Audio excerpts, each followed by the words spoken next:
നമ്മുടെ ഇന്നത്തെ lunch menu മട്ടരിച്ചോറ്, sambar, പിന്നെ കോവക്കാപ്പേരി,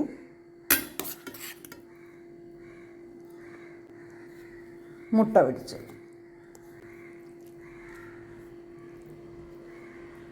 കോവക്കാപ്പേരി നല്ല ഹെൽത്തി ആയിട്ടുള്ള ഒരു ഡിഷാട്ടോ. അതിൻ്റെ വീഡിയോ ഒക്കെ ഞാൻ നേരത്തെ ചെയ്തിട്ടുണ്ട്, ചാനലിൽ കുറേ നോക്കിയാൽ മതി.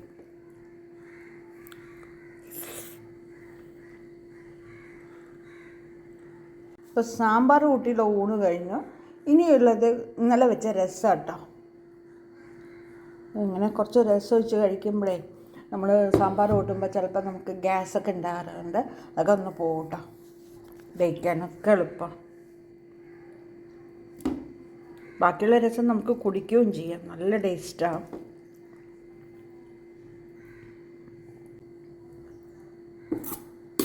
പച്ചക്കറികളൊക്കെ എപ്പോഴും നിറയെ കൂട്ടണം കേട്ടോ.